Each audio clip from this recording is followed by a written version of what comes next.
compartir. A ver, ahí.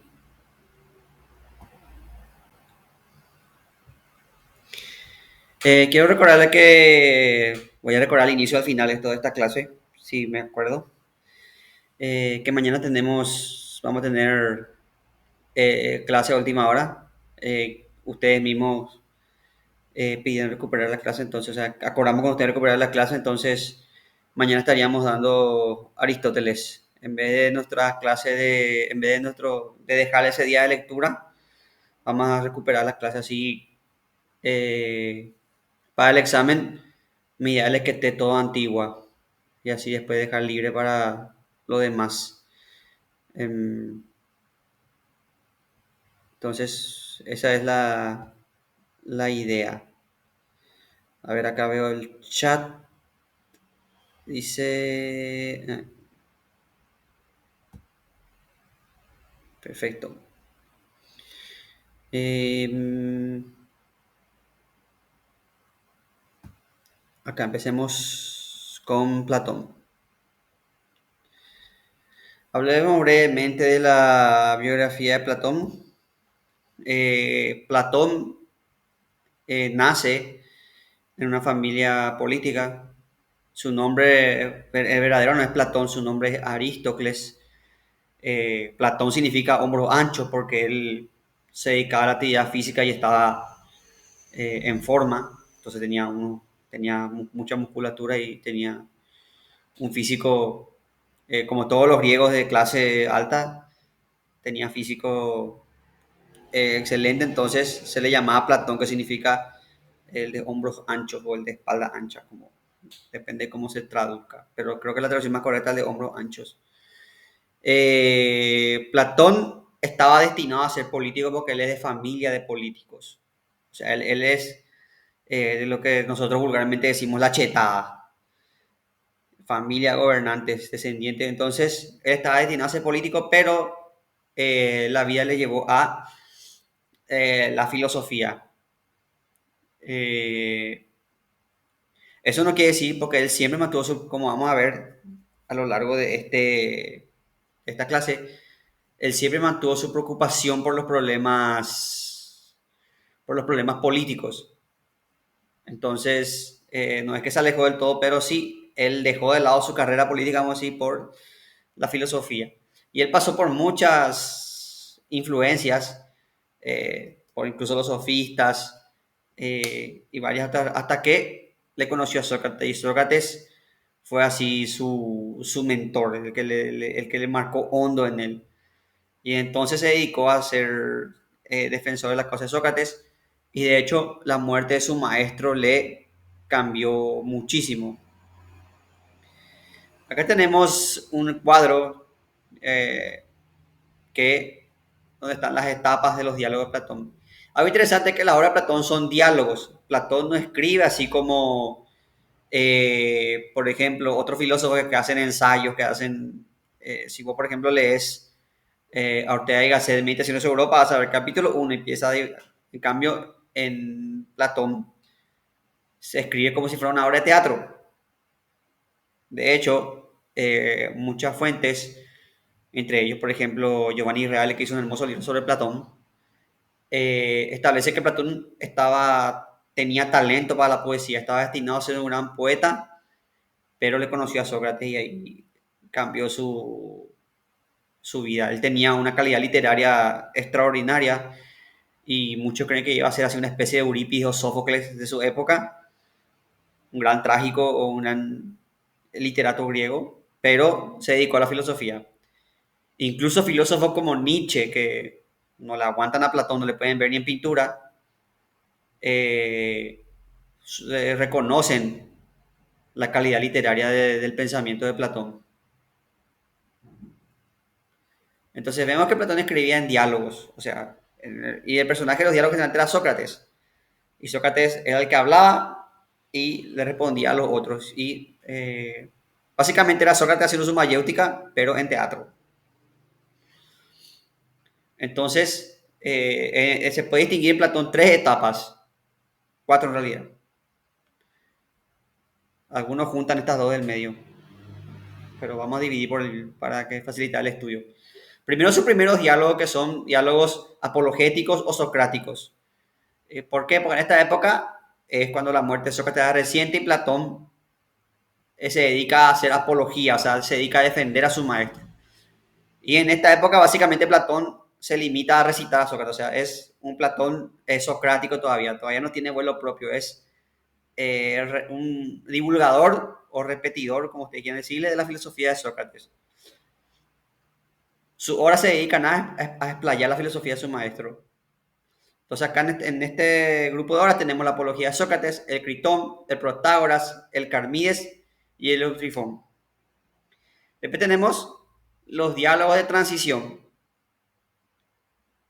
que acá ya Platón ya empieza a tener vuelos propios y se ocupa de los problemas ya políticos y filosóficos, cosa que su maestro no se metía tanto en la política. Eh, y habla de la inmortalidad del alma, eso obviamente influencia en la muerte de Sócrates, ¿verdad? Pero acá ya Platón ya empieza a tener vuelo propio, empieza ya a tratar temas diferentes a los de su maestro, a enfocarse en cosas que su maestro a lo mejor no se enfocaba tanto. Y en estos diálogos están Gorgias, que es un diálogo importante porque toca el tema del lenguaje, Menón, el Crátilo y el Menexeno.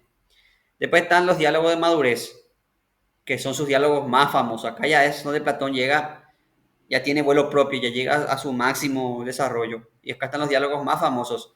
El banquete, el Fedón, la República, que en realidad no se llamaba República, la República se llamaba Politeia, que significa tratado o estudio de la polis.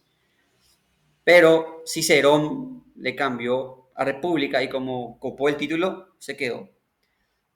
La República recién en la época romana se llamó República, ¿sí? Porque República es un concepto, como ustedes saben por historia, República es un concepto romano, los griegos no tenían nación de República. Y está el Fedro, donde está el mito del carro al lado que vamos a hablar. Entonces estos son los principales diálogos, Platón, esos diálogos más. Y después tenemos los diálogos de vejez, que también se llaman críticos, porque es donde Platón hace una especie de revisionismo de sus diálogos. Entre los más famosos de los diálogos críticos está el Timeo, donde está el mito de la Atlántida. Nosotros ya vimos eso en hermenéutica, vimos un videíto y todo. Eh, están las leyes, que es una revisión de la República, una República más bajada a tierra, un tratado más realista sobre la política, porque la República es muy idealista, una ciudad ideal, un estado perfecto. En cambio, las leyes baja un poco a tierra. Si bien Platón nunca abandona las teorías, las ideas, sí ya reconoce que su juventud fue muy idealista en su juventud. Entonces, las leyes es un diálogo más centrado que la República. Por eso le llama diálogos críticos, porque él revisa su obra.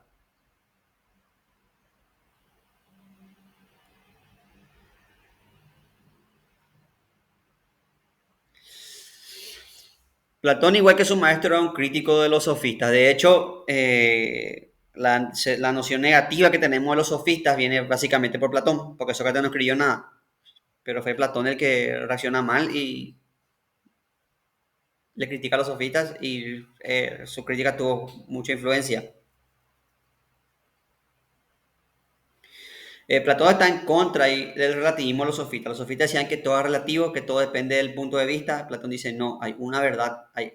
Y eh, no podemos decir que todo es relativo porque hay verdades absolutas.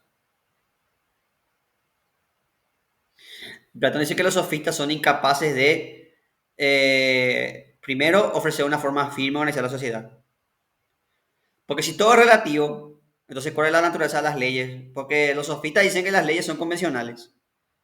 Pero entonces si nosotros nos ponemos de acuerdo en que los judíos no son personas, entonces vamos a votar por matar judíos y se aprueba a voto limpio. Si decimos que los negros no son personas, nos vamos a poner de acuerdo a matar negros. Siendo polémicos también, si decimos que los fetos no son seres humanos, nos vamos a matar fetos. Ahí ya podemos meternos en el aborto, pro aborto, no aborto, lo que sea. Si nosotros nos ponemos de acuerdo en cosas negativas, entonces quiere decir que eso va a ser válido. Quiere decir que la visión de injusticia va a depender de quién esté en el poder y quién depende de qué o qué haga. Por eso Platón dice que así con los sofistas es imposible organizar la sociedad, porque al ser todo relativo, las leyes van a cambiar según la conveniencia del grupo. Y también dice que los sofistas nos pueden ofrecer una base general de conocimiento, porque al ser todo relativo quiere decir que no hay una verdad y quiere decir que no podemos conocer nada. En realidad no es tan así, porque los sofistas decían justamente que la ley tiene que ser fruto de una convención y que la verdad, lo que nosotros llamamos verdad, no es que no hay una verdad, sino que lo que nosotros nos ponemos de acuerdo en qué es verdadero y qué es. Pero también Platón tiene parte de razón porque el ejemplo que le di de los judíos pasó. Los nazis en la ley de Nuremberg votaron, o sea, fue algo legal que la sociedad decidió. Un grupo de poder influyó negativamente en la sociedad y se decidió. Entonces, tiene parte también de razón Platón.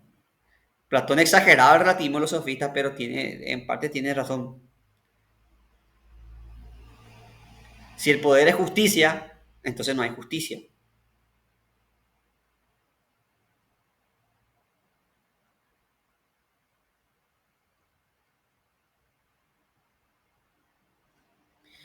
Platón también, como dije, si no hay una verdad, quiere decir que no podemos conocer. Porque quiere decir que lo que es esto va a depender de tu punto de vista y del mío. Entonces nunca vamos a poner de acuerdo, no va a existir la ciencia, no va a existir el... Los sofistas no decían tanto así. Para los sofistas la ciencia también es algo convencional. La noción de ciencia va cambiando con el tiempo, que va cambiando, perfecto, pero para Platón tiene que haber una base certera de conocimiento. Y si todo es relativo, no hay una base certera de conocimiento.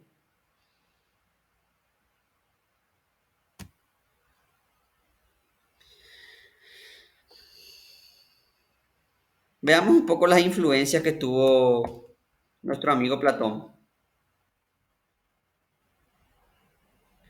La primera influencia es de los pitagóricos. Los pitagóricos, como nosotros vimos, eh, tomaban el concepto de la inmortalidad del alma, en la relación entre alma y cuerpo. El cuerpo es un, un vínculo, un vehículo del alma. La teoría de la reencarnación, Platón también creía en la reencarnación. Platón decía que las almas de acuerdo a su grado de purificación, se transmigraban, igual que los sofistas. Solo que para Platón, el alma pertenecía al mundo de las ideas.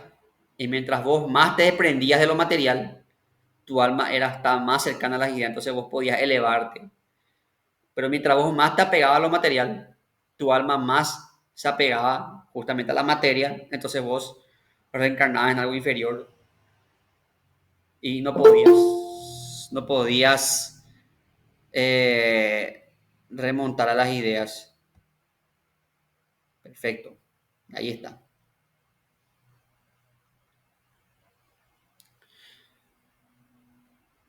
También Platón heredó algo que va a influenciar mucho en el cristianismo, que es el menosprecio del cuerpo, porque para Platón el cuerpo era una cárcel del alma. Entonces Platón tenía, el cuerpo es sinónimo de materia, de todo lo negativo, nosotros tenemos que retomar la idea, nuestra alma es la idea, nuestro cuerpo es una cárcel del alma, la materia nos limita. ¿Por qué? Porque nosotros tenemos que comer, tenemos que abrigarnos, tenemos frío, tenemos calor, entonces la materia es algo negativo en Platón. Eso va a influenciar en los neoplatónicos como Plotino y va a influenciar también el pensamiento cristiano, esa visión negativa del cuerpo. Que también, abro paréntesis, el cristiano por cierto tiene una relación muy ambigua con el cuerpo, porque por un lado el cuerpo es negativo, pero por otro lado eh, hay un trato especial al cuerpo en el tema en ciertos cultos, como por ejemplo los entierros, los velorios, entonces hay una relación ambigua ahí. Eso vamos a entender mejor cuando veamos Santo Tomás.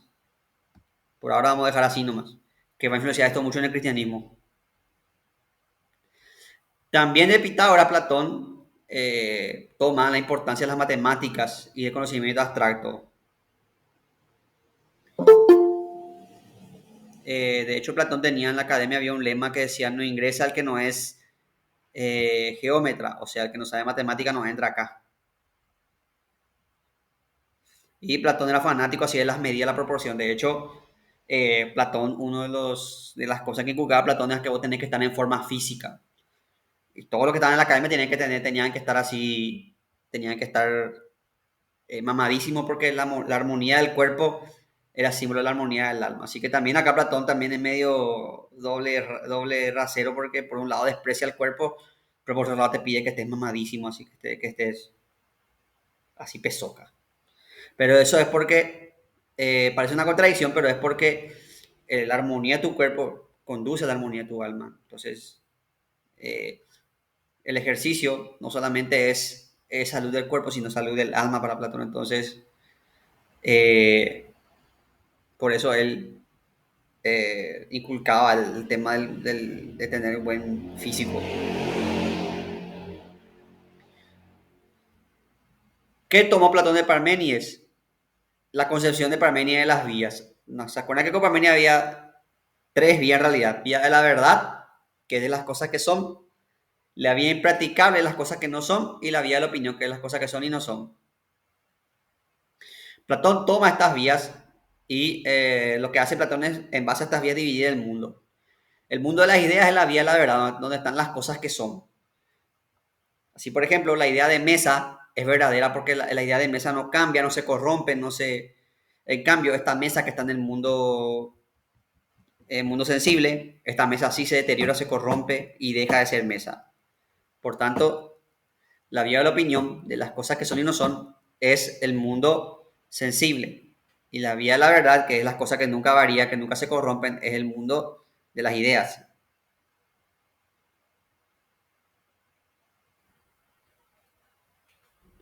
Eso toma Platón de Parménides. De Heráclito Platón toma la noción de cambio. Lo que hace Platón es separar a los dos. Parménides, vos tenés razón en el mundo de las ideas. Heráclito, vos tenés razón en el mundo sensible. Porque el mundo sensible está en cambio continuo. La realidad física es cambiable, es variable.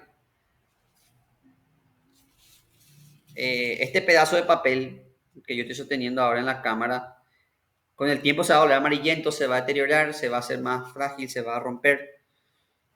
¿Por qué? Porque es físico. Pero la idea de papel, no.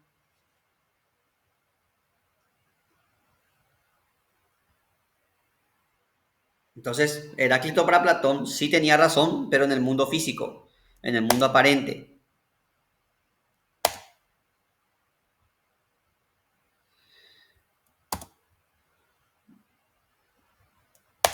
¿Qué toma Platón de su maestro Sócrates? Platón toma de Sócrates, primero, de hecho toma varias cosas. Su método, el diálogo. Sócrates es el filósofo que más influyó en Platón. Toma su intelectualismo moral, el tema de que la persona racional no hace maldad, porque es racional. Eso vamos a ver después con los tipos de alma. Pero ¿se acuerdan ustedes del intelectualismo socrático? Que es, no hay gente mala, solamente hay gente estúpida. Así estoy explicando así de forma bárbara, pero para Sócrates no hay gente mala, sino que hay gente estúpida. O sea, el que hace mal porque es ignorante. La persona racional, la persona inteligente, siempre obra bien. Yo di el ejemplo, por ejemplo, del político que roba al Estado y se cree el vivo, pero en realidad se está haciendo un mal a sí mismo, no solo al Estado, sino a sí mismo. Porque esa plata se va a la educación, esa plata, y después el resultado hace que sus hijos tienen malos maestros, que hay cada vez más seguridad, el tipo tiene que estar cada vez más refugiado, que las calles son cada vez peor y que por tanto sus trabajadores llegan más tarde, su empresa pierde dinero, aunque él cree que no le afecta, pero sí. Cada vez hay menos contribuyentes porque cada vez hay más impuestos, entonces el político cada vez tiene menos de dónde robar, o sea, se caga a sí mismo. Y nosotros ya hablamos también que Agustín criticaba este intelectualismo, que decía que muchas veces nosotros vemos el bien, pero hacemos el mal. Por ejemplo, vos sabés que si tomás como un cosaco, el fin de semana, el domingo vas a amanecer con resaca, hecho mierda, y amanecer así, decís nunca me voy a tomar, y el sábado siguiente está otra vez tomando. Eso San Agustín dice, vemos el bien, pero hacemos el mal. Muchas veces vos sabés que le está haciendo mal a alguien y haces, no sé, porque le tenés rencor, porque no lo aguantás, pero haces el mal a sabiendas. Profe, ¿Sí? justamente o sea, al menos en el cristianismo, o al menos en la Iglesia Católica, existe un tipo de pecado que es, no me acuerdo el nombre ahora mismo, pero que es, vamos a decir, el peor de todos, que dependiendo del caso puede ser peor que matar o robar si es que eh, sea el caso de que, bueno, una persona mata en defensa propia, bueno, en defensa propia. Pero si es que una persona, por ejemplo, le hizo daño a otra persona, no solo siendo consciente de que le hace daño, sino que con la intencionalidad de hacerle daño y también teniendo en cuenta que Dios le va a perdonar. O sea, teniendo todo eso en cuenta, igual hace mal, es Sí, como, para el catolicismo es como el peor pecado, vamos a decir, o la peor categoría, vamos a decir. así mismo. Gracias. Otra cosa que toma Sócrates es el tema, Platón de Sócrates, el tema del concepto. ¿Se acuerdan que Sócrates la hacía, con su mayéutica hacía que la gente busque la verdad? Bueno, ¿qué buscaba Sócrates? Buscaba el concepto. Cuando Sócrates preguntaba qué es el valor, es lo que buscaba, buscaba una definición de valor, un concepto de valor. Y para Platón eso se va a transformar en la idea.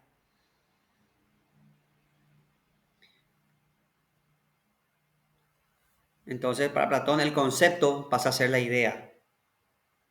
Eso que Sócrates buscaba.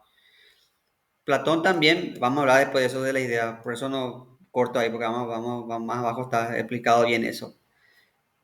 Platón también hereda de Sócrates la concepción objetiva de los valores morales. ¿Se acuerdan en la clase pasada? Creo que fue que vimos un video de un fragmento de los Caballeros Zodíacos donde Máscara de la Muerte decía que el bien y el mal cambian según la época y Doco le decía que no, que la justicia, el anciano maestro, Doco, el anciano maestro le decía que la justicia siempre es justicia y la injusticia siempre es injusticia. Bueno, esa es la concepción socrática y que hereda Platón. Los valores siempre son los mismos. El bien siempre es el bien, el mal siempre está mal, lo que está bien siempre está bien, lo que está mal siempre está mal, independientemente de la época, zona, religión, lo que sea. Por ejemplo, matar siempre va a estar mal, independientemente de si vos mates acá en Paraguay, o allá en Tangamandapio, o allá en Quequedó, o si vos mates en el siglo XVI, en el siglo XIV, o en el siglo XXIV y medio.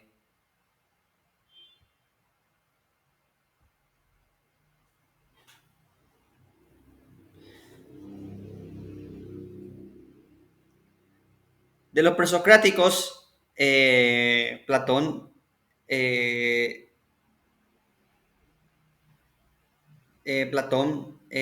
concibe el mundo de naturaleza como algo cambiante, y acá también está en influencia de Heráclito.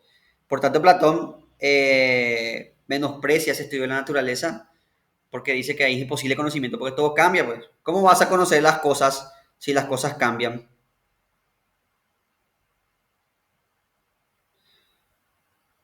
Y como vimos anteriormente, a los sofistas le critica el relativismo, el subjetivismo, el escepticismo y el convencionalismo. O sea, básicamente le critica que son relativistas.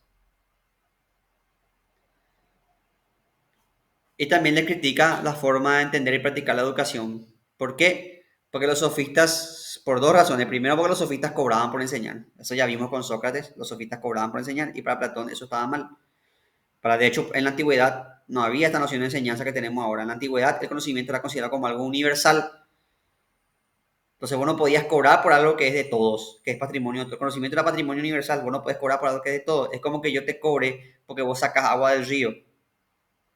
No te puedo cobrar por eso.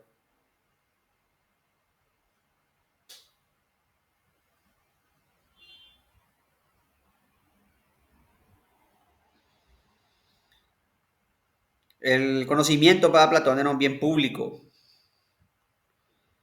No sé qué tan público era porque al final los aristócratas eran los que tenían más posibilidad, ¿verdad? Pero bueno, ese es otro tema de discusión. Pero no, vos no podías cobrar por eso. Los sofistas cobraban. Pero también hay otra crítica de Platón a los sofistas, que es que los sofistas enseñaban para el éxito, enseñaban para ser gente exitosa en la vida. En cambio, Platón decía que eso no es enseñar, que eso es lo que tenés que aprender son valores morales, tenés que aprender a ser buen ciudadano, tenés que aprender. Entonces, como pueden ver, todo eso que acabo de decir es influencia de Sócrates.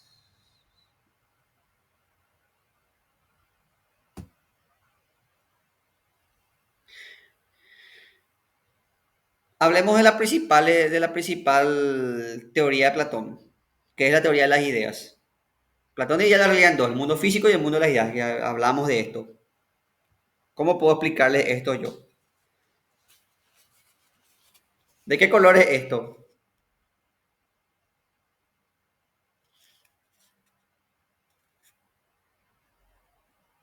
Blanco.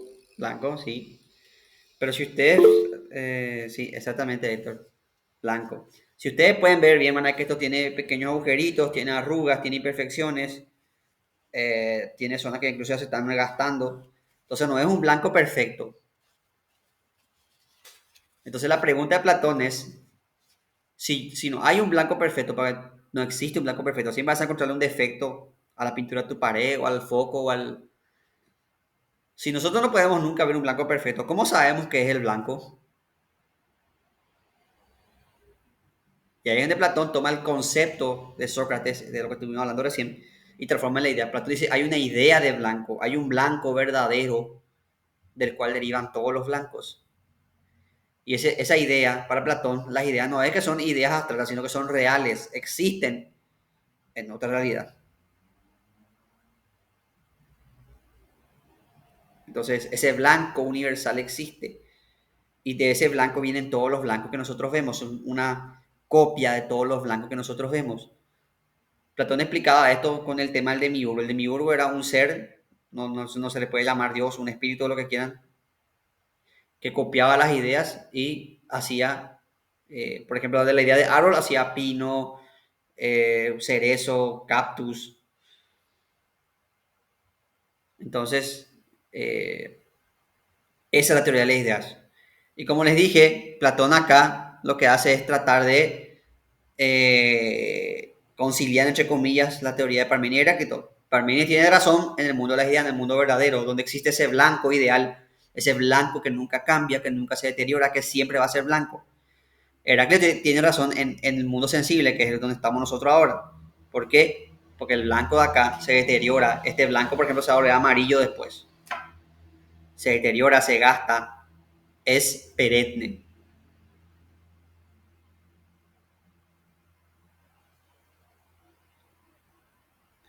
Entonces, ¿qué son las ideas? En un sentido ontológico quiere decir del ser, las ideas son la esencia de las cosas. ¿Qué es la esencia? Es lo que hace que una cosa sea. Y acá volvemos otra vez a Sócrates. ¿Qué es lo que hace que una mesa sea una mesa? Lo que hace que una mesa sea una mesa es que tenga una superficie plana y una altura considerable para trabajar, o para comer o para lo que sea. Pero tiene que tener una altura para que vos puedas apoyar los objetos. Si no va a ser una tabla, no va a ser una mesa. La mesa puede tener 4 patas, puede tener 6 patas, puede tener 8 patas, puede tener una sola pata. Pero mientras tenga esa condición que les dije, va a seguir siendo mesa. ¿Qué es lo que hace que un perro sea un perro? Les pregunto a ustedes.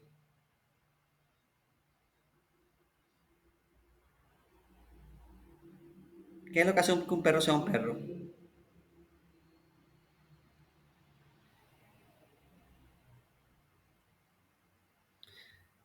Que mueva la cola, que ladre, que sea mamífero. Esas son las cosas que hacen. Que tenga incisivos caninos, porque los perros son cánidos y los cánidos tienen incisivos caninos. Pero se llaman cánidos. Entonces esas son las características del perro. Y un perro puede ser bulldog, caniche. Entonces la idea de perro es fija, es una universal y fija, la idea de perro. El concepto de perro, como decía Sócrates. Y de esa idea viene el collie, el caniche, el labrador, el doberman.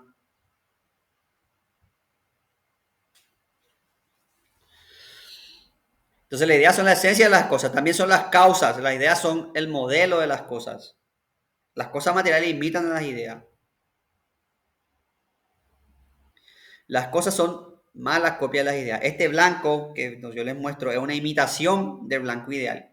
Mientras más puro sea el blanco, va a ser más cerca de la idea. Si yo les muestro una hoja como esta, pero más amarilla, va a ser un blanco menos perfecto que este. No hay un blanco perfecto, porque el único blanco perfecto es con la idea de blanco, pero todas las ideas de lo blanco son reflejos de lo blanco, así como también todos los perros que nosotros vemos a lo largo de nuestra vida son copias de la idea de perro.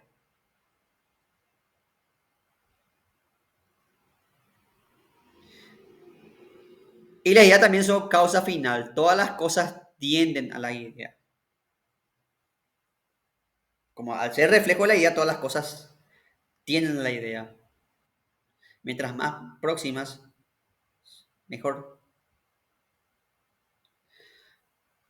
El sentido ontológico, las ideas constituyen el concepto, el ser de las cosas. Es lo que le dije, las ideas son el concepto del que hablaba Sócrates. Eso ya expliqué, así que no hace falta divagar mucho. Ahora, las ideas tienen una jerarquía, son como una pirámide. Primero están la idea de las cosas, la idea de caballo, de perro, después están las ideas más abstractas, la idea matemática, la idea de los valores, etcétera, etcétera. Y después, en la cima de toda la idea está la idea del bien. ¿Por qué la idea del bien es la idea, el sol de las ideas, como decía Platón? ¿Por qué la idea del bien es la idea de las ideas, vamos a decir, la idea principal?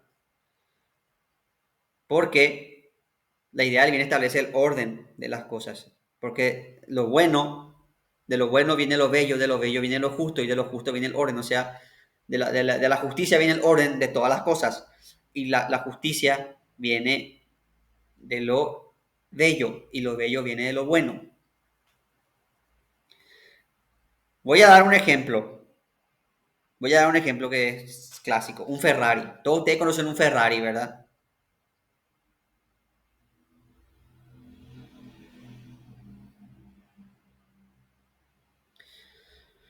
Un Ferrari es un buen auto. ¿Por qué un Ferrari es un buen auto? Pregunto a la clase, ¿por qué un Ferrari es un buen auto?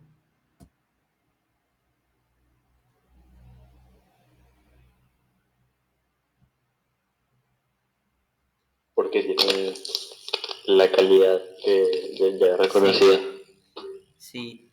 No, pero voy a hacer otra pregunta. ¿Cuál es la función de un auto? ¿Qué tiene qué función tiene? Moverse. Sí, exactamente, llevarte del punto A al punto B, moverte. Un Ferrari es un auto bueno porque hace eso de manera eficiente. O sea, imagínate, un Ferrari puede acelerar de 0 a 150 en cuestión de segundos. Creo que, si no mal recuerdo, pueden corregirme los expertos en automóvil, en 10 segundos creo que te pasa el de 0 a 150 un Ferrari. Un monstruo.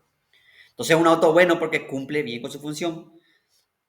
El ser bueno implica ser bello. ¿Por qué? Porque para que un Ferrari pueda hacer eso, tiene que ser aerodinámico, tiene que ser estético. Si va un Ferrari diseñas mal, le hace un poquito más alto, va a ser mucho menos veloz. Entonces, el Ferrari es bueno y es bueno. Al ser bueno tiene que ser necesariamente bello. Y al ser bello tiene que ser necesariamente justo. ¿Por qué? Porque la belleza implica orden, proporción y medida. Ahí recuerden que Platón tomó el tema de la proporción y la medida de los pitagóricos. Un Ferrari es bello porque es ordenado, tiene una medida, tiene proporción. Entonces eso la hace bello.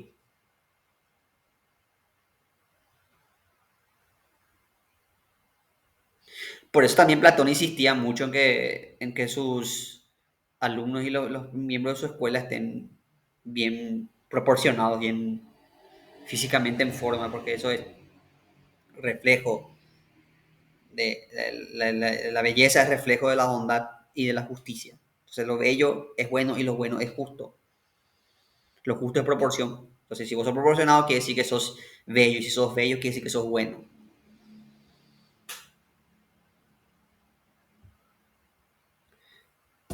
Por eso siempre en las pinturas o en las películas, eso los malos son estéticamente feos y los buenos son estéticamente. Fíjense la influencia que tiene esto en las películas, por ejemplo, no sé, cuando se le trata a las brujas en las profesiones artísticas, en el cine, eso, las brujas tienen nariz respingada, son feas, son lo mismo los villanos, son gente fea, salvo excepciones, ¿verdad? En la modernidad, pero siempre no sé, Satanás es feo y Jesús es estéticamente bello. las brujas son feas y las princesas son lindas. Siempre esa dualidad que asocia la fealdad y la belleza con lo bueno, lo bello. Entonces, por eso Platón dice que las ideas de lo bello es la principal de las ideas, y de ahí viene todas las ideas. Viene la idea de lo bueno, lo justo, ahí ya viene toda la idea del orden matemático, de la proporción, y ahí ya viene toda la idea de las virtudes, y después de eso ya viene la idea del perro, caballo, gato. Esa es la jerarquía. Y en base a esa jerarquía, Platón establece los tipos de conocimiento. Esperen un ratito. Tipo de conocimiento. Platón, el método de Sócrates se llamaba mayéutica. ¿Se acuerdan de eso? El arte de parir las ideas y de hacer. Bueno, Platón tiene un nuevo método que se llama dialéctica. Como yo les comenté, Platón escribía en diálogos. ¿Por qué? Porque justamente la función de esos diálogos es irte de lo más simple a las ideas más complejas, de lo físico al mundo de las ideas. Era elevarte. A eso se le llama dialéctica. En todos los relatos de Platón, el proceso es de lo más concreto o los sentidos a lo más abstracto. Por ejemplo, en la República es un diálogo donde están unos amigos y Sócrates, y Sócrates hace la pregunta de qué es la justicia. Entonces empiezan a opinar. Uno dice, la justicia es la ley más fuerte. Y Sócrates dice, entonces quiere decir que si yo mato siendo más fuerte, quiere decir que es justo. No, no puede ser justo porque matar es injusto, independientemente de que sea más fuerte o más débil. Matar sigue siendo matar. Otro le dice a Sócrates, Sócrates, la justicia es que todos seamos iguales, que todos tengamos igual. Y Sócrates dice, eso está mal, porque vos a un gigante no le puedes dar la ración de comida de un enano. Uno tiene que comer más y otro menos. Si vos le das todo lo mismo, el gigante se va a morir de hambre o el enano va a engordar como... Entonces, la igualdad tampoco es justicia. Entonces, así siguen dialogando hasta que llegan a la idea del estado ideal y llegan a la idea de la justicia relacionada con el orden, la proporción, la medida, etcétera, etcétera. Eso es la dialéctica. Y eso tiene grados de conocimiento. Y los grados son los siguientes. Primero, la opinión, que es el conocimiento de lo sensible, o sea, de lo que vos ves. Yo veo ese árbol, veo esa casa, veo ese perrito. Es el conocimiento del mundo sensible, lo que es y no es. Acá estamos en el mundo de Heráclito. Y eso por eso el hombre común, porque el hombre común no piensa más allá de sus sentidos. El hombre común se queda con lo que ve en la caverna, con lo que ve en el mundo que lo rodea. No, no quiere ir más allá. Para él lo que es lo que hay y punto. Después tenemos la dianoia, que es la razón abstracta, ya un conocimiento abstracto. Acá, por ejemplo, están los matemáticos. Los matemáticos no solamente ven un árbol, sino que ven medida, proporción. Por eso pueden deducir órbita de planeta, esas cosas. Por eso es un nivel más allá de la opinión, la dianoia, porque ya es más abstracto. Y ese discurso que te los matemáticos, como les dije, porque ya ven, ellos son más abstractos que el hombre común. Y finalmente el conocimiento superior es el de la noesis, que es cuando ya conoces la idea, cuando ya llegas a la idea de la cosa. Y ese conocimiento es propio de los filósofos.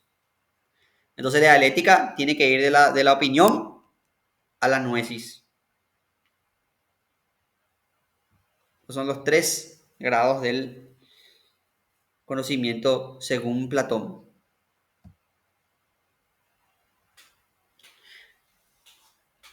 Ahora hablemos de uno de los mitos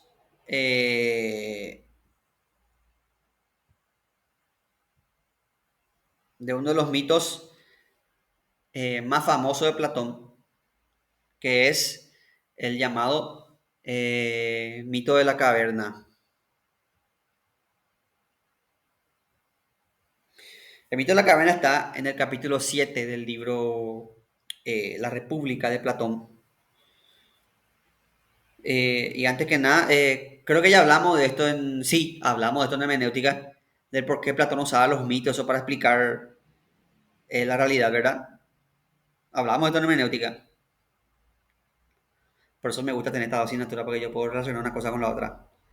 Bueno, entonces el punto es que Platón usaba los mitos para aplicar las cosas. Y en La República narra el mito de la caverna, que es el siguiente. Existen unos presos que vivieron toda su vida encerrados en una caverna. A ver, acá alguien, no sé si quiere entrar ahí o alguien escribió. Exactamente. Existen unos presos que siempre vivieron en una caverna toda su vida. Solo conocían el mundo exterior por las sombras que producía la luz del fuego que tenían en la caverna. Un día, uno de estos presos se libera y sale al exterior. Lo primero que le pasa es que la luz del sol hace que no pueda ver, pero de a poco se va acostumbrando a ver y primero puede ver su reflejo por el agua y después puede ver ya las cosas como son de verdad. Este preso,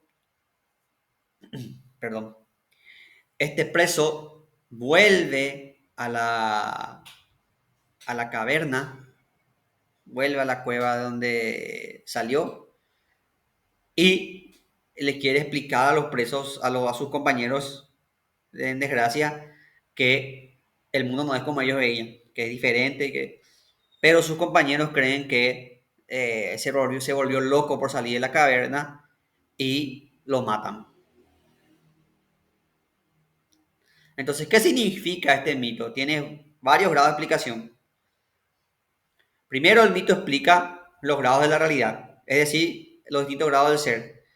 Que hay una realidad aparente, una realidad con la que nosotros conformamos y que vemos que es lo que es, porque así es y siempre fue así, pero hay una realidad más allá, y que Platón decía que era el mundo de las ideas, ¿verdad? Hay una realidad más allá de eso que nosotros tenemos que salir de la caverna para ver la verdad de las cosas. Tenemos que trascender la materia y llegar a la idea. Y esto se relaciona con la segunda explicación del mito, que son los grados del conocimiento. Y acá ya hablamos de la dialéctica, que se va de la sensible hasta lo supersensible.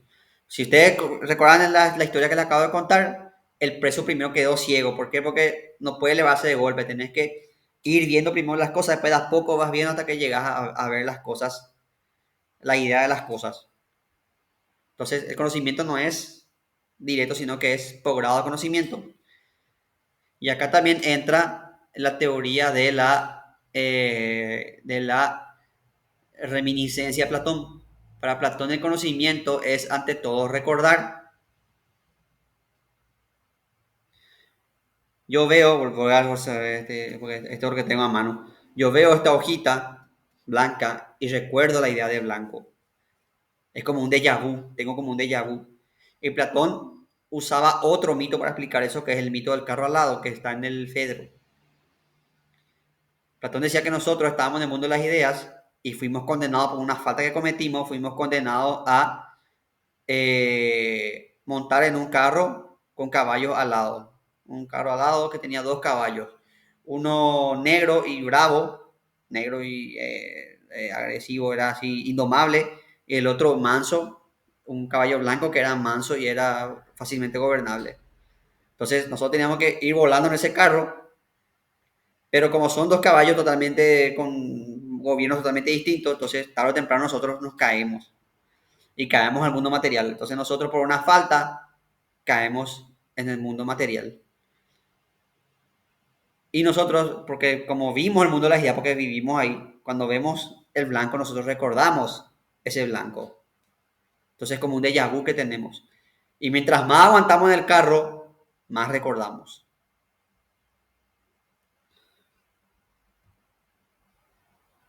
Como ven, ese otro mito que usa Platón para explicar. Pero volviendo al mito de la caverna, eh, aparte de la teoría del conocimiento y de que tenemos que volver otra vez a conocer la idea, de elevarnos a la idea, también el mito de la caverna tiene una concepción política. El preso que muere al final es una alegoría de Sócrates. Sócrates murió por decir la verdad. A Sócrates le juzgaron por impiedad y por corromper a la juventud. Impiedad es falta de respeto a los dioses y el otro cargo que le hicieron es corromper a la juventud. Vimos en la clase pasada, incluso vimos un videito sobre eso, que Sócrates fue muy soberbio así en su defensa, por eso también influyó muchísimo en que le condenen, ¿verdad? Pero Sócrates decidió respetar esa condena y tomó la cicuta y murió. Entonces, para Platón, Sócrates murió por decir la verdad, igual que el preso que volvió por decir la verdad.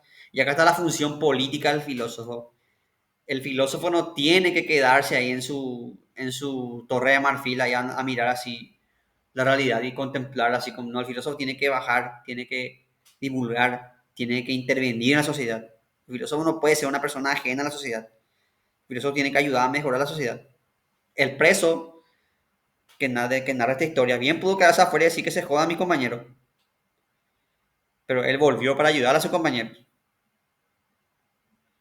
Igual que Sócrates, que quiso ayudar a los ciudadanos atenienses, pero estos le condenaron. Profe, una pregunta, una consulta. Sí, Para Platón, la parte en la que él explica que nosotros recordamos que, por así decirlo, en otra vida o en otra esfera de lo que es este mundo, nosotros teníamos la perfección, el conocimiento pleno y completo. Eso era una creencia de Platón, o sea, una creencia suya que no simplemente lo usó como una ilustración, por así decirlo, o, o entra dentro de la misma figura retórica, o sea, de las metáforas, ilustración. O sea, yo hablo para Platón, no dentro de nuestra clasificación sí. Es una figura retórica, es un moderna. recurso que usa Platón. Platón siempre usa el mito como un recurso. Porque dentro de todas las ideas que expresa Platón, esa es la idea que tiene una connotación más de creencia en sí Sí. que, un, que un simple recurso retórico. Lo que sí Platón creía es que nosotros, la esencia nuestra, lo que sea, lo que nosotros los cristianos vamos a llamar alma después, lo que el cristiano va a llamar alma después, esa esencia no está en nosotros, sino que está en la idea y que esa esencia cayó por algún motivo y por eso nosotros estamos como en una cárcel. Platón decía que el cuerpo es la cárcel del alma y que nosotros tenemos que volver a elevarnos. Y eso sí creía Platón, pero eso del carro al lado eso es un recurso que él usa para explicar eso. No es que él creía que nos que volamos en carro, esas cosas, no. Es un Sí, recurso sí, que él... sí, esa parte sí, sí, obviamente suena más a Pero él sí creía que nuestra momento. alma pertenecía al mundo de las ideas y que bajó acá y que tenemos que volver a elevarnos allá. Sí. Entonces, por así decirlo, dentro de las muchas ideas de Platón, esta parte en sí es la que sería una creencia y no un simple recurso literario Uh de -huh. Platón. ¿Puede ser? Sí, sí. Ya. Entonces, sí, Eh, no, Kierkegaard creo que tiene también como un microcuento, o no sé cómo llamarle, que es parecido en el final, que es del payaso que le alerta al circo, diciendo que hay fuego. O sea, como que el payaso sale del circo y se da cuenta que hay un incendio. Y vuelve al circo diciéndole a todo el mundo que, que salga de ahí, que hay un incendio. Y la reacción de todo el mundo contra él no es como de castigarle, sino que se burla de él y no le toma en serio. ah, sí, oí hablar de ese relato, pero nunca, sinceramente nunca lo leí, pero oí hablar de ese relato de Kierkegaard. Ah, quería Sí, saber más si se relacionan algo, es así, sí, coincidencia nomás. porque el payaso perfectamente puede haber hecho bueno, jódanse, pero el payaso, y encima Kierkegaard le da una carga más retórica porque no es un filósofo el que, sino que es un payaso, o sea, una persona que es básicamente cuya función de la sociedad para la sociedad es ser burla. Entonces, Kierkegaard le da otra vez una carga más así, en el sentido que el que es la pura sociedad, el que tiene la mirada más lúcida ahí en ese sentido, el que ve el fuego Y la gente justamente porque el payaso es una persona que es para burlarse, le toma la burla y no le toma en serio. Eh, Platón también tiene otro mito que es el de la esfera. Para que vean cómo Platón usa la imagen. Esto lo voy a explicar para que vean cómo Platón usa la imagen retórica. Platón cree que nosotros, que los seres humanos, o sea, él decía, ha explicado un relato mitológico prácticamente, que los seres humanos antes éramos esferas perfectas. Éramos un redondo con cuatro brazos, con cuatro piernas, con cuatro ojos, con dos narices, con dos, o sea, todos teníamos doble. Éramos un redondo que tenía todo doble. Pero nosotros, así cuando, como éramos perfectos, cuando, o nos creíamos perfectos, así, le desafiamos a los dioses. Entonces los dioses, Zeus, con un hilo, lo que hace es partirnos. Entonces por eso nosotros siempre, ahora tenemos dos brazos, dos piernas, dos ojos, no tenemos más cuatro brazos, no tenemos. Y por eso nosotros siempre andamos buscando nuestra otra mitad, porque nos partieron, entonces nosotros andamos buscando nuestra otra parte. Entonces cuando ustedes oigan expresiones como mi media naranja y esas cosas, acuérdense que eso es invención de Platón. Es culpa de Platón que ustedes crean en la media naranja y de Disney.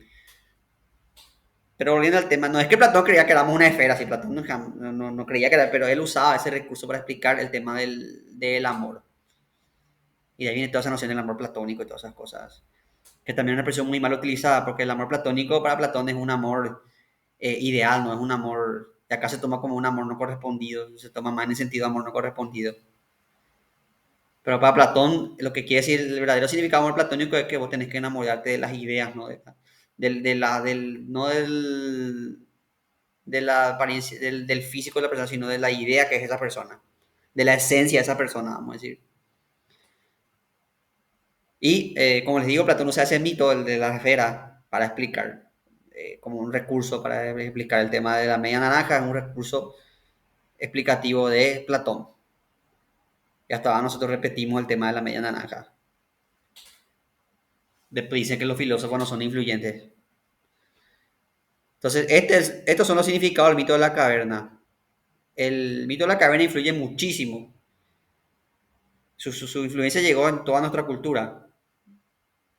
De hecho, Matrix, sin ir más lejos, Matrix es el mito de la caverna.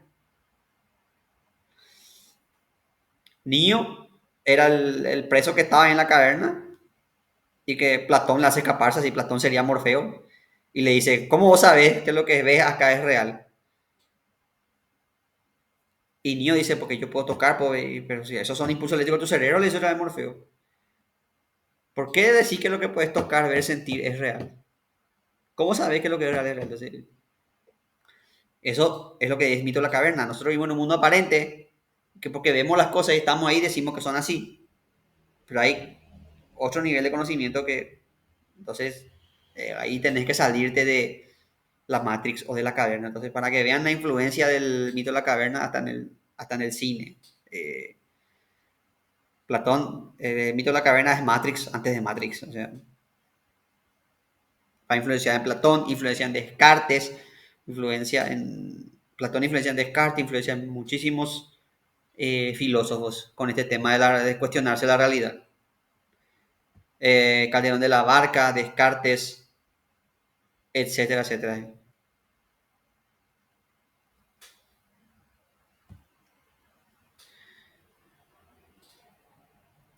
Ahora vamos a ver cómo Platón relaciona la ética y la política.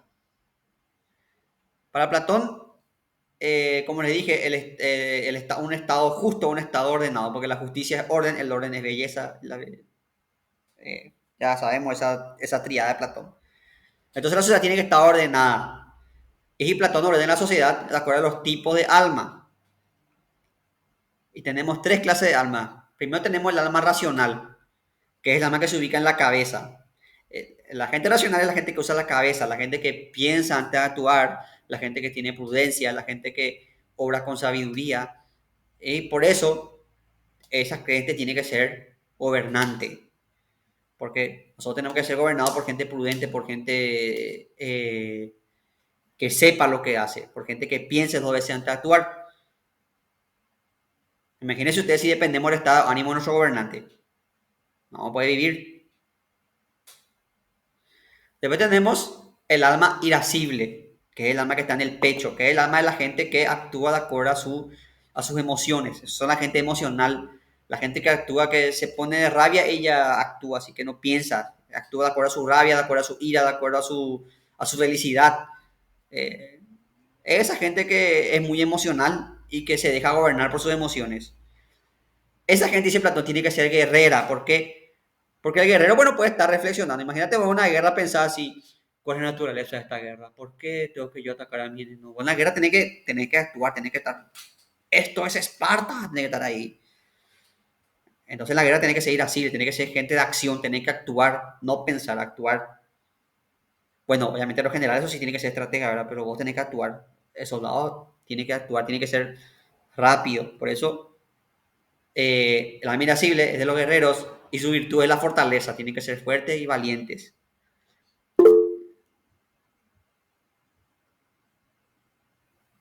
Y después está el alma concupiscible, que es que se encuentra en el vientre, que son la gente que se deja gobernar por sus bajos deseos. Esa gente que tengo hambre y come. Tengo y actúa así de acuerdo a lo que quiere. Quiero esto, quiero aquello, quiero la gente que se guía por sus bajos instintos, por sus necesidades materiales. Esa es la gente concupiscible. Esa gente, dice Platón, tiene que dedicarse a producir para las demás clases sociales y su virtud tiene que ser la templanza, porque tiene que saber regular esas pasiones. Si no, las pasiones le van a devorar a ellos.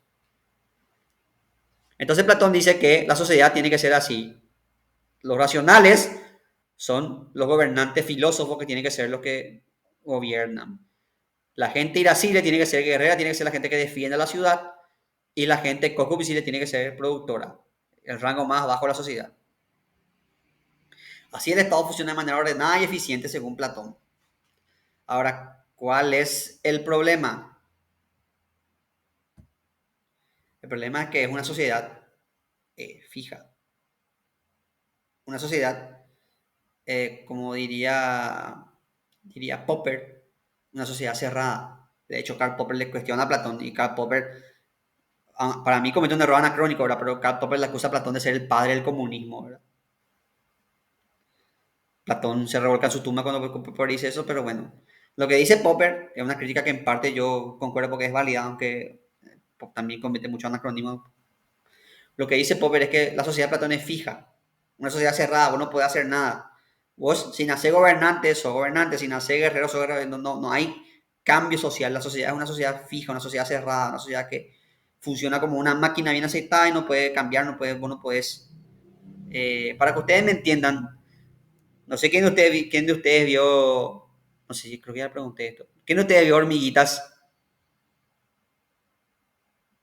Hormiguitas, La película, sí. la del niño que entró en el hormiguero, ¿es? No, la hormiga Z. La de las hormigas rojas. Ah, no, no me acuerdo. Claro, sí, hormiguitas y yo se me viene a la mente 20 películas. Bueno, hay una película que es una hormiga marrón que se llama Z, que Z sería lo que sería el concupiscible, acá sale en el Dragon Ball, el que es productor, que cava túneles, que busca. Entonces Z está en la clase de productor y Z se aburre de ser productor, porque dice, yo todos los días hago lo mismo, yo todos los días. Entonces quiere cambiar eso. Y se junta con su amigo soldado y cambian de rol así, se arma todo un quilombo así. Ahí está, eso, Z se llama lo que bueno. Yo le conozco como hormiguita. Y lo que sí que se arma todo un desastre ahí, porque Z. Básicamente esa película es una crítica a la sociedad como la de Platón. ¿Por qué? Porque vos no tenés varios. Otra película que toma eso que también es infantil es B-Movie, de la abejita, esa que se pregunta por qué la abeja tiene que hacer siempre lo mismo y por qué las abejas siempre tienen los mismos roles. Se cuestiona la sociedad rígida en la que vive. Entonces, esa es la crítica que Popper le hace a Platón, que es una sociedad muy cerrada, donde todos tienen sus funciones, todos tienen. Por ejemplo, en la sociedad de Platón, los gobernantes no podían tener propiedad. O sea, el gobernante vivía en casa del Estado, con bienes del Estado. ¿Por qué? Porque si el gobernante tiene propiedad, se va a corromper. porque tiene algo de él. Entonces, nada de lo que tiene el gobernante puede ser suyo, todo tiene que ser del Estado. El gobernante tiene que vivir en casa del Estado, comer del Estado, comer del Estado, eh, y así.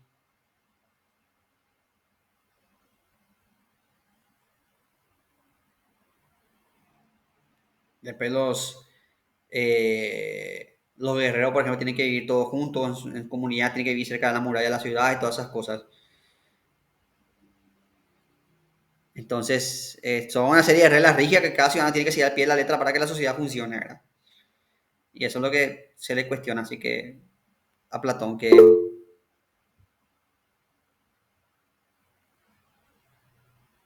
sí, exactamente, Camila, listo para la acción. Y a cada clase social, a cada rango se le educa según su... O sea, el guerrero va a tener una educación de guerrero, el productor una educación de productor y el gobernante una educación de gobernante. Entonces, no es que vamos a tener una educación universal, sino que cada clase va a tener su formación para que cumplan con su rol. Entonces, ven cómo acá Platón relaciona la ética con la política.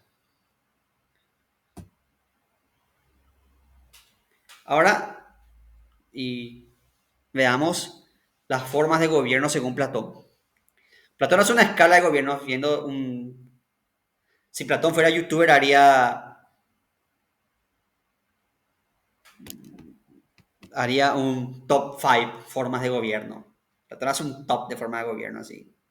Si fuera youtuber, volvería en su canal top formas de gobierno. El punto es que Platón parte de la mejor a la peor, de la más eficiente, la más buena, la forma superior de gobierno, a la más mala, a la peor. Entonces, para Platón, la mejor forma de gobierno, de que estaría en el puesto número 1, es la aristocracia, que es el gobierno de los mejores. ¿Por qué? Porque Platón dice, en la aristocracia gobiernan los que fueron educados para gobernar, los que se formaron para gobernar, los que están capacitados para gobernar. En la aristocracia, por eso, es el gobierno de los mejores, donde gobiernan las mejores personas, las personas que están eh, en condiciones de gobernar. La segunda forma, mejor forma de gobierno para Platón, el puesto número 2, es la oligarquía. La oligarquía es cuando unos pocos gobiernan. Acá ya no es más los mejores, sino que es un grupito que se hace del poder y gobierna. Es peor que la aristocracia, pero sigue siendo mejor que las que vienen más abajo. Entonces, cuando unos pocos gobiernan, esos pocos no son los mejores, es oligarquía, el gobierno de pocos. Cuando un grupito gobierna en su beneficio. Después tenemos la timocracia, que es el gobierno de guerreros. Acá Platón se inspira en la forma de gobierno espartano. Esparta era un gobierno militarista, donde había una casta militar que gobernaba y básicamente era un gobierno militar. ¿Alguno de ustedes vio la película 300? Sí, Esa película está basada en un cómic que a su vez está basado en un hecho histórico real, que es la batalla de las Termópilas. Solamente que en esa película le agregan una especie de ninja, esas cosas así. Es muy sacada de los pelos, ¿verdad? El cómic 300, ¿verdad? Pero y el hecho del personaje León existió de verdad y la batalla de las Termópilas fue verdad. Existió de verdad esa batalla, o sea, un hecho histórico es. Pero, ¿qué es lo que yo rescato de esa película? Hay una parte de esa película donde están unos de otra región de Grecia y Leonel le pregunta, ¿ustedes qué son? Y el otro le dice, si yo soy carpintero, el otro le dice, yo soy alfarero, otra cosa. Leonel dice, espartanos, ¿ustedes qué son? Y todos dicen soldados. Y empiezan ahí a...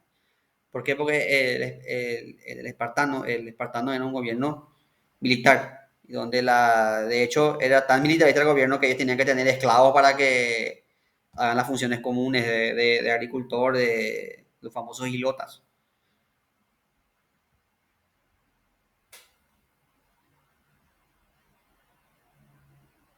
Sí, ahí está Mario Conchita. Es larguísima la película, pero es muy buena, a mí me gustó.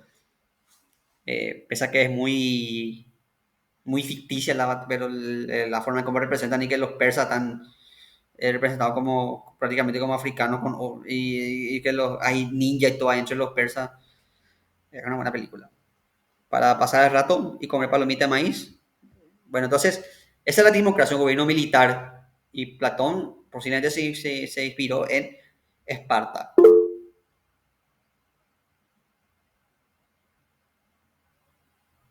Sí, exactamente. No me acuerdo de qué época se les conoce como espartanos, pero creo que fue con la Liga de los Atenienses, si no mal me equivoco. No quiero dar malos datos falsos, pero creo que después, con el tema de la Liga, cuando se conformó toda la Liga de los Atenienses, cuando hubo el conflicto, ahí los historiadores después le registrarían como espartanos.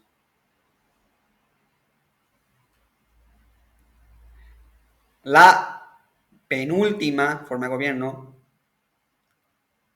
es la cuarta sería la penúltima, o sea, por tanto, prácticamente la más mala sesión de la que vamos a ver a continuación, es la democracia. Platón veía de forma negativa la democracia. Para Platón la democracia es el gobierno de la muchedumbre, el gobierno de la chusma, el gobierno de la gente que no sabe elegir y que es manipulable y que eliga cualquiera y que... Entonces para Platón la democracia es una forma mala de gobierno, porque gobierna cualquiera y termina degenerándose en cualquier cosa. Y finalmente la peor forma de gobierno es la tiranía, donde uno solo gobierna y ese gobierno es carácter ilegítimo, o sea, el tirano es un usurpador del poder. Y es la peor forma de gobierno es la peor forma de gobierno para Platón. Por eso que el término tirano está mal aplicado cuando se le aplica a gente, por ejemplo, como a Francia o como a los López. Porque el tirano es ilegítimo, el tirano es un usurpador, asume de forma ilegítima el poder. Y Francia asumió con un congreso de 1000 diputados y López fue un presidente constitucional. Entonces no se les puede decir, no se les puede, por lo menos si vas a usar correctamente la terminología, no puedo usar el término tirano para definir así a Francis López, por ejemplo. Puede decir que fue un gobierno de sociedad fuerte, puede decir que tuvo leyes rígidas, pero no le puede calificar de tirano.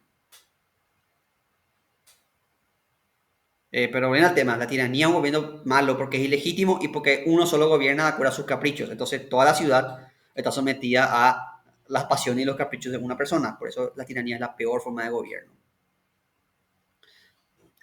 Ahora, quiero usar estos últimos minutos que nos quedan, ya nos queda, de hecho todavía nos queda bastante tiempo por suerte, para presentarle a la siguiente reflexión. ¿Por qué usted cree que Platón veía como algo malo la democracia? Porque ustedes ven acá la democracia es la segunda peor forma de gobierno. Porque el pueblo no tiene conocimiento. Sí, Profe, yo creo que de estar en ese momento también estaría de acuerdo con Platón porque era una democracia directa. exactamente. ¿Alguien más?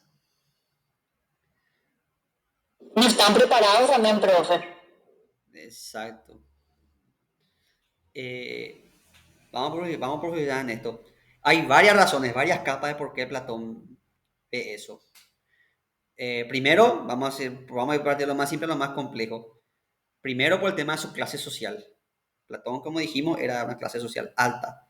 Entonces, obviamente, él no tenía un buen precepto de lo que sería la plebe, la muchedumbre, que no está formada, que es inculta, que es, etcétera, etcétera. Para alguien como Platón, era así. Era un escalón más abajo, eran casi bárbaros.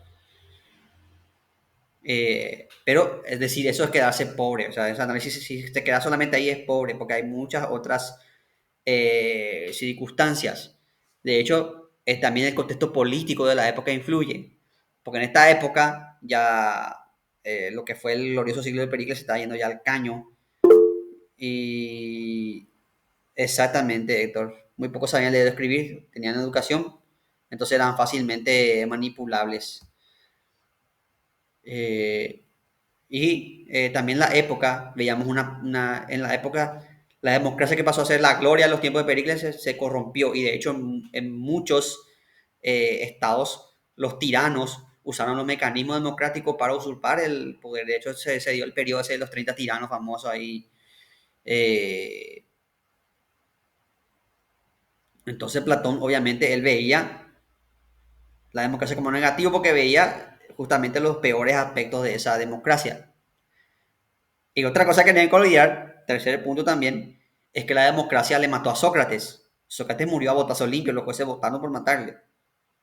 Entonces, obviamente, Platón no puede tener una buena percepción de la democracia si le mató a su querido maestro. ¿Cómo va Platón va a hablar bien de él si su maestro murió a botazo limpio y la gente ignorante votó por matarle a un gran sabio, a un gran hombre? Entonces, Platón, no puedes caer en supervisión de, Platón era la chetada, por eso lo odiaba la muchedumbre. Tiene muchas capas de profundidad eso. Y aparte, yo si bien me considero, para mí la democracia es el sistema más eficiente que tenemos, yo también acepto algunas críticas de Platón porque es cierto, la ventaja de la democracia es que cualquiera puede ser electo. Y justamente eso también es la desventaja de la democracia, que cualquiera puede ser electo.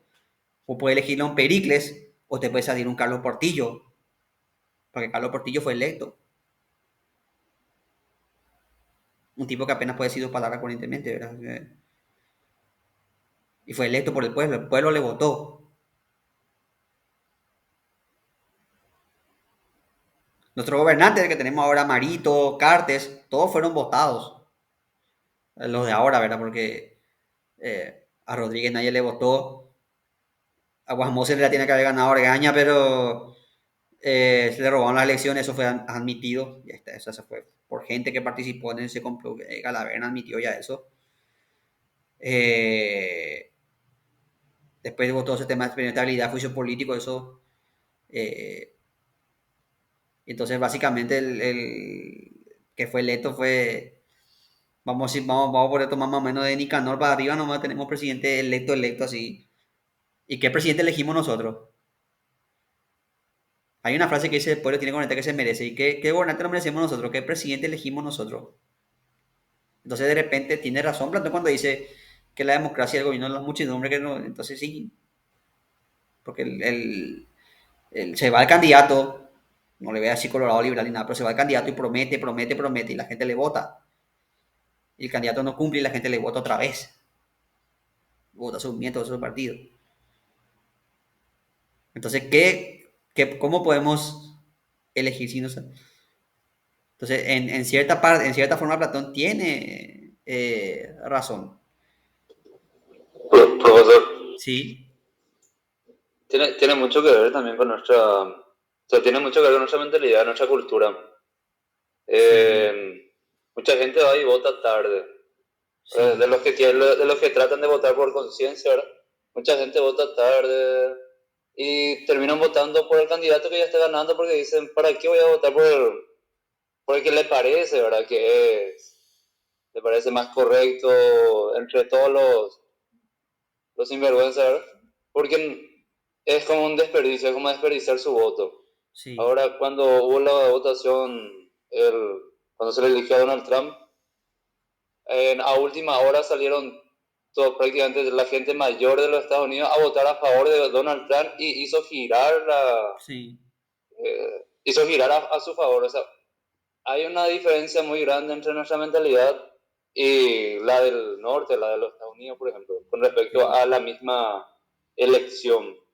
O sea, yo creo que nuestro país, o tal vez en Latinoamérica, son muchísimos los factores que influyen a la hora de elegir, votar. Y sí, aparte de todo lo que se venden y otros que votan por el color, etcétera, etcétera. sí, exactamente. Tu abuelo fue colorado, tu papá colorado, tiene que ser colorado también. Pero eso, Sí. yo por ejemplo veo que eso está desapareciendo ya. De hecho, la victoria de Lugo, yo no estoy, o sea, creo que el gobierno de Lugo hizo cosas bien, pero también hizo muchas macanadas el gobierno de Lugo, muchas cosas mal. Pero esa es lo que demostró esa elección es que ella no es más, porque una vez Argaña dijo que al Colorado le van a votar por más que ellos le pongan al patogón al candidato, le van a votar al Colorado, dijo Argaña. No sé si ustedes se acuerdan de eso, los más veteranos, quién se acuerda de cuando Argaña decía que al patogón y todo le iban a votar. Yo era chiquito cuando dijo eso.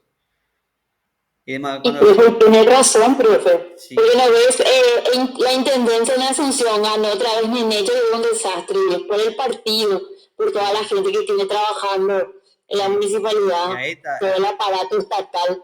justamente a eso quería llegar a Marian. Nosotros decimos, esto Colorado corrupto, esto... pero lo primero que hacen los personas cuando es pedirle trabajo, pedirle ¿entendés? Entonces vos también formás parte de ese esquema. Vos pedís o sea, digo vos y, por decir, por... Acá Héctor pone, cuando teníamos que votar en la escuela, al final votamos por quien tuviera la ventaja, sí, exactamente. No, y aparte que vos decís, ya que todos son corruptos, voy a votar por el que me dé, que me da trabajo, el que me da un carguito en tal parte o el que, ¿entendés? Y triste, pero es cierto. Entonces, eh, Profe, sí, el tema de la elección, yo me doy cuenta que no tiene mucho que ver tampoco con el nivel, o sea, tiene que ver también a nivel social, el nivel de estudio, sí, etcétera, pero yo conozco, yo tengo gente cercana que está muy metida en la política y están ahí lado a lado con Santi, estuvieron con el Necho, estuvieron con Cartes y son gente preparada, sí. gente que ha estudiado en la Nacional, Derecho, en Economía, etcétera, y tienen el conocimiento, pero ellos siempre son oficialistas, por ejemplo, y siempre tienen el argumento para apoyar el oficialismo y tienen buenos argumentos, no es tampoco así Sí. cualquier cosa. O sea, por eso digo, y son jóvenes, no son No, gente adulta, son jóvenes. No, sí, te entiendo. Es que el problema pues no pasa por el partido ni por... Porque si mañana gana, si mañana gana la izquierda o gana los liberales o gana, ellos van a hacer la misma. ¿Por qué? Porque la estructura ya está para eso. Van a dar cargos, van a poner a sus... Porque pasa. Y de hecho se vio eso cuando ganó Lugo, se vio eso. Y no, con eso no estoy haciendo una defensa del coloradismo, ni mucho menos. Estoy diciendo nomás que el que gana porque la estructura ya está. Y la gente te va a apoyar y vos querés. Entonces, la diferencia es que el Partido Colorado tiene una infraestructura más grande. Y también, vamos a decir, como en todo movimiento, hay colorados que tienen buenas ideas, que tienen, vamos a decir, buenas intenciones, que quieren... Pero el tema no pasa por la intención de las personas, sino por la estructura que está ahí, que por más que vos quieras, vos, entrar, como dice Maquiavelo, vos querés jugar limpio, no vas a llegar a ningún lado, entonces jugás sucio. La realpolitik que llama Maquiavelo. La política no es lo que vos querés que sea, es lo que es lo que está ahí. Entonces, en un ambiente de corrupción, de decadencia, la política va a ser así. Es un reflejo nomás de la sociedad otra vez que tenemos. Ahora, el error de Platón es creer que eso se soluciona con un gobierno autoritario, con una aristocracia, donde gobiernan los mejores, los que saben. Que, Profe, mira que Marito está bien preparado porque es un tipo sí, que creció en Estados Unidos, se manejó ahí sí, y después nomás vino acá y, como sí, dice, la política corrompe. Si hablamos de exactamente. preparación también, es un tipo preparado y al final resultó un desastre. Y supuesto, sí, sí, vamos a decir, es cierto, nuestro, nuestros presidentes se reciben en las mejores universidades, estudian en los mejores, bueno, salvo excepciones, ¿verdad? Pero nuestros presidentes son gente, como dice ella, que estudió en Estados Unidos, que exactamente, Héctor, esa es una buena reflexión, Héctor, que la oposición también es corrupta. Y de hecho, este esquema se puede mantener porque todos son corruptos, si no, no se podría mantener. Se mantiene porque todos son corruptos. Si Que no, mantienen todas las prácticas también, profe, porque es- hace rato ya se murió y siguen haciendo lo mismo que él dejó. hay un chiste que, según fuentes, contaba ñata, que supuestamente cuando asume Rodríguez, estaba ahí su gabinete y Stroner mira a su gabinete conformado y dice, de por acá falto yo nomás, dice Stroner. Exactamente. Ahora, Platón creía que esa cosa iba a mejorar si vos le ponías una clase aristocrática que sabe lo que hace y que, como dice la compañía, que está bien formada, que estudia, entonces ellos van a decir lo mejor para la ciudad, para las polis. Pero ¿quién te dice que los aristócratas son los mejores? ¿De dónde sacaste que los aristócratas también puede ser gente corrupta, pueden ser gente, no por el hecho que vos tengas un título que haya sido educado para que decir que vos seas así. La historia está llena de gobernantes corruptos, o sea, si vamos por eso, entonces Nerón tenía que ser un gobernante, bueno, Nerón también fue muy difamado, ¿verdad? De hecho, Nerón hizo muchas. Pero poner el ejemplo, no sé, Calígula tenía que ser un gobernante excelso, Calígula, todos esos gobernantes que llevaban a la quiebra del Imperio Romano tenían que ser, si vamos a hacerle caso a Platón, tenían que ser gobernantes excelsos. Y aparte que por qué la ciudad tiene que estar al capricho de un grupo de personas. Por eso los problemas de la democracia se solucionan con más democracia, con más vida cívica, disminuyendo el poder de los políticos y dándole más poder a los ciudadanos, haciendo que sean más participativos, que el Estado se meta donde tiene que meterse, pero que no se meta donde no tiene que meterse, porque acá también un Estado grande también genera déficits grandes, ¿verdad? Porque un Estado grande funcionaría si fuese eficiente, pero si es corrupto va a generar funcionario público al pedo, va a generar. Entonces tenemos que ver, o sea, así funciona la democracia, no puede pretender que un grupo de gente cambie así porque sí. Y eso es lo que nos vio Platón. Platón se quedó en lo negativo de la democracia porque es lo que él veía. O sea, de hecho, él veía la corrupción de la democracia. No es tampoco porque se le ocurrió, él veía. Y también fue víctima de sus propios prejuicios de clase, como dirían los marxistas. Entonces él era así un aristócrata que recordaba tiempos mejores, cuando podía dormir con la puerta abierta y esas cosas. Entonces eso era Platón. Y lastimosamente eso sesgó su visión política.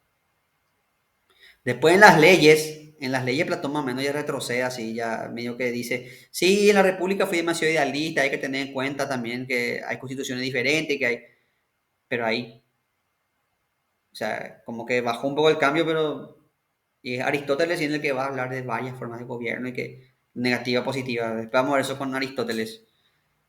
Aristóteles va a tener otra visión de la democracia, si bien no muy diferente de Platón, sí le va a reconocer aspecto positivo a la democracia ya a Aristóteles. Entonces, esa es la reflexión que se queda de la política de Platón. Y hay que reconocer que en cierta forma sí, Platón tenía razón. Muchas veces el hecho de que que la autoridad sea electa no quiere decir que sea algo bueno per se. O sea, muchas veces la gente elige malos gobernantes. Tiene razón Platón. El problema es que Platón, y vuelvo a repetir, él cree que eso se soluciona poniendo a los mejores. Pero ¿quién decide que son los mejores? ¿Quién establece que son los mejores? ¿Cómo tiene que ser otro gobierno? Tiene que ser un gobierno de científicos, un gobierno de técnicos, un gobierno de abogados. Y ahí está. ¿Por qué tenemos que ver que alguien sepa cómo gobernarnos? Y cambiar la constitución también, profe, que está muy desfasada. Sí. De hecho, la historia de nuestra constitución es lamentable. Yo fui mi profesor en filosofía, no sé si ustedes le conocen a Abelio Fernández Arevalo. Él se dedicó a la política, fue diplomático, eso y no sé si formó parte, pero estuvo indirectamente o más directamente, no sé qué tanta implicación tuvo, pero él estuvo en eso de la constitución. Y él nos contó del escándalo que fue que se perdió una parte del borrador, que se armó así, que agarraron y hicieron un híbrido con otra quilombo, fue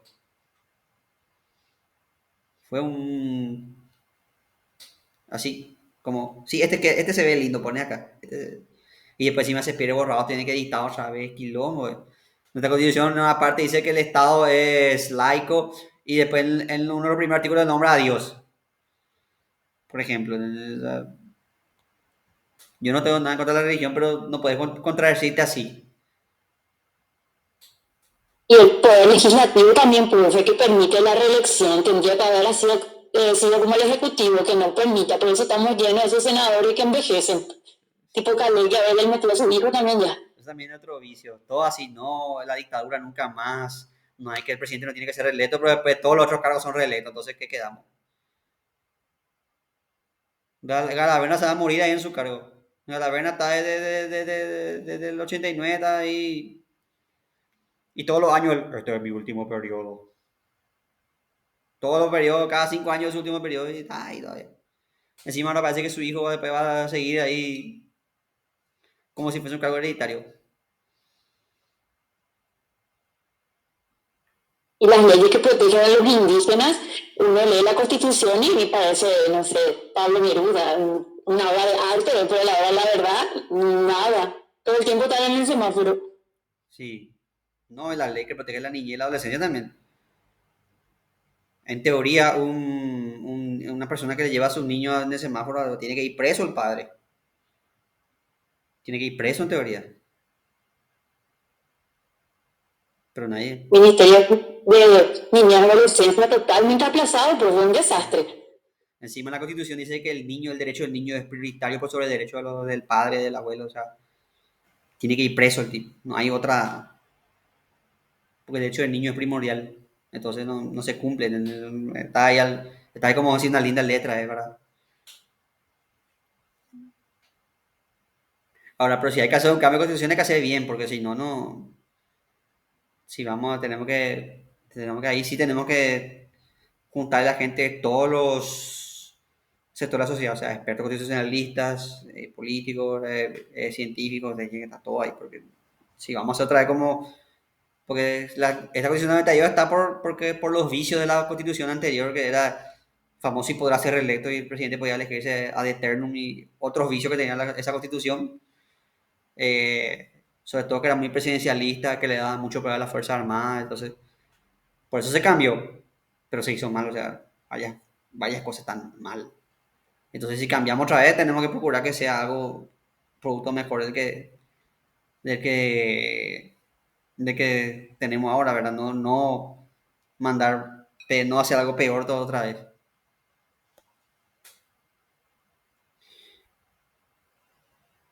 Entonces, otra cosa que pasa con las utopías y eso, o sea, Sí, desde la República luego, es que hasta ahora uno le escucha a gente que se imagina un mundo maravilloso y donde todos vamos a ser sí. felices y y nunca proponen democracias.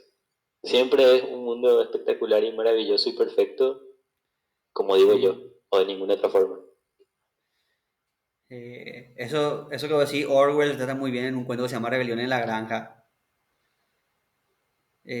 Como el cerdo mayor, planteaba la utopía, haciendo todos los animales viven en armonía, y después se transforma eso en un gobierno totalitario de los cerdos, cuando este cerdo Napoleón que le sucede al cerdo mayor convierte esa utopía en una distopía. Justamente esa es una de las genialidades de Orwell y su género distópico, así que, y eso es lo que voy a decir, cierto es. ¿Por qué? Porque la utopía pues tiene una dirección. Entonces para tener una dirección tiene que ser alguien que te lleve por ahí. La democracia puede cambiar. Esta forma de gobierno, no, a mí no me gusta, vamos a hacer no acá, no. Entonces no, la utopía es así, te voy a tener que irte derecho ahí. Entonces siempre las utopías tienden a no voy a decir totalitarismo porque es un término muy del siglo XX, pero sí tienden a una forma de gobierno fuertes. Porque hay una La impunidad dirección. nos está llevando al mazo, profe. ¿Qué? La impunidad nos está llevando al mazo. Sí,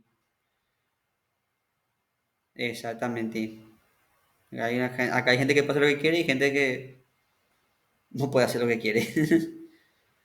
Habría que haber silla eléctrica propia para los violadores de niños, por ejemplo. Eso, por ejemplo, debería contemplar, así copiar de Estados Unidos también ciertas leyes como ellos, porque acá hay muchas leyes, una vergüenza. Le premia con prisión domiciliaria.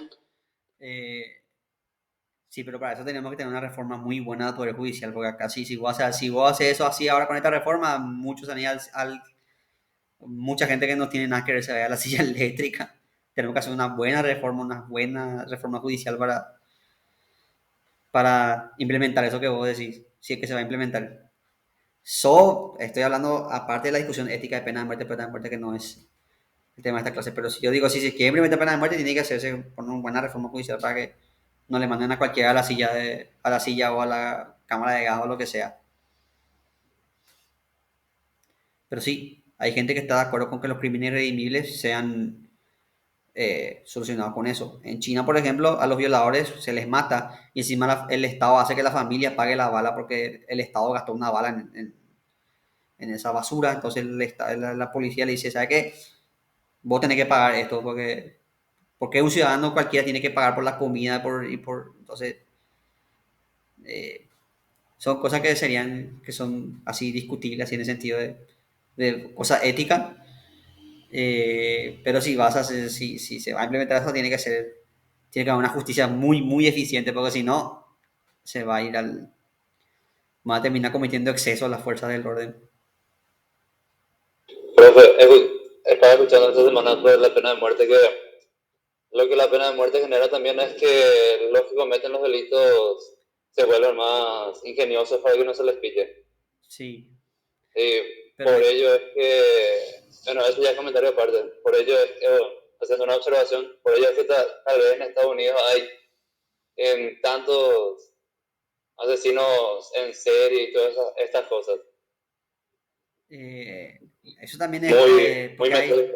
hay estudios contradictorios, o sea, hay estudios que dicen lo que vos decís, que la pena de muerte genera eh, eh, que los crímenes sean más. Pero hay también estudios que dicen que las penas de muerte disminuyen las tasas de criminalidad porque aumenta el costo. Entonces, si vos sabes que te van a matar, vas a pensar más veces antes de hacer un crimen.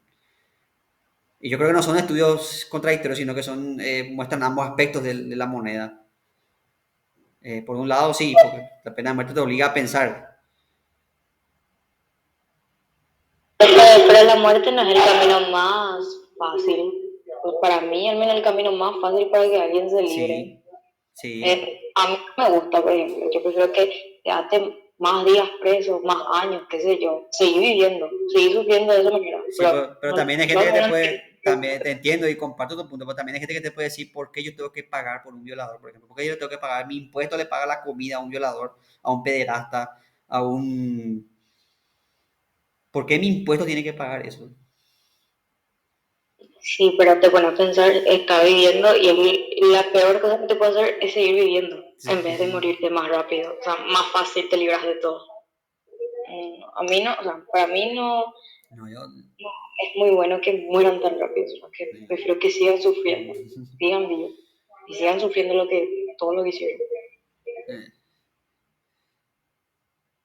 Entonces, ahí está el tema de la justicia, la administración de la justicia, cosa que es toda una discusión seria.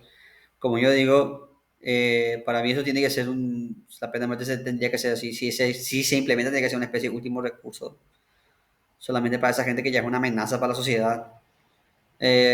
Pero también tendría que tener ese sistema judicial y aparte teníamos que tener en cuenta todos los factores éticos, eso que, como dijo la compañía, la discusión ética de por qué la vamos a matar, por qué no sé, obligarla a hacer trabajo forzado y que haga algo por la sociedad. Así. Entonces, para mí, o sea, esto no tiene nada que ver así con la clase, ¿verdad? Pero para mí la pena de muerte está mal, pero por el tema de que, o sea, se habla del castigo, Sí, de la culpa, de todo eso, pero otra cosa es que el Estado decida hasta qué punto uno merece vivir, ¿verdad? Y la vida es de alguna forma como que le antecede al Estado. Después todo lo demás, ¿verdad? Por ejemplo, la libertad, la seguridad que uno pierde totalmente en una cárcel, la propiedad que te puede quitar el Estado, que te puede sacar tus cosas como castigo, ¿verdad? Todo eso son conceptos sociales, ¿verdad? mm, Obviamente a uno le hacen sufrir, vamos a decir, la salud, por ejemplo, también hasta incluso eso se puede considerar de alguna forma un concepto, vamos a decir, social, ¿verdad? La seguridad, la propiedad, todo eso, pero la vida de alguna forma como que le antecede propiamente porque cada persona como que le antecede a la entidad política, vamos a decir, la pero que también, forma eso parte. también legalmente, por ejemplo, nuestra constitución protege el derecho a la vida, de la constitución a la muerte. Entonces, teóricamente, si vamos a hacer pena de muerte, hay que cambiar la constitución, por ejemplo. Y ahí está un quilombo otra vez ahí. Porque como dice el Y compañero, no, sí, Mariam, o hacer cadena perpetua, profe, también. Entonces, ya que no le queremos matar al violador, bueno, tenerle ahí 99 años como hace Estados Unidos, que muera ahí en la cárcel. Pero acá sí, las penas son muy leves, 10 años, máximo 40.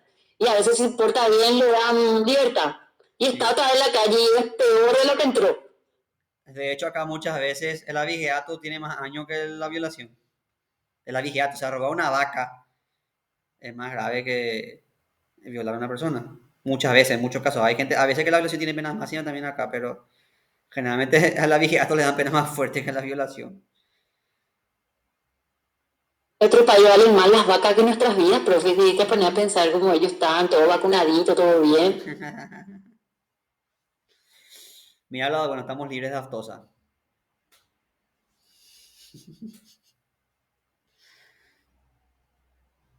Entonces, Entonces ven que es complejo el tema de la justicia y de la política. Bueno, chicos, entonces con esto cerramos la clase de hoy. Me alegra que esta clase haya sido bastante participativa, que hayamos discutido y que hayamos llevado temas de la filosofía platónica a la actualidad. Finalmente esa es la finalidad de la clase, que ustedes reflexionen, que ustedes. Entonces, recuerden que nos vemos mañana otra vez, a última hora. Y profe, Eso a pedido de ustedes para recuperar la clase. Entonces, quedamos así, chicos. Nos vemos bien, mañana. profe, muchísimas gracias. No, a ustedes. Chao, profe. Chao, Humberto. Chao, Héctor. Chao, Camila. Chao, chao.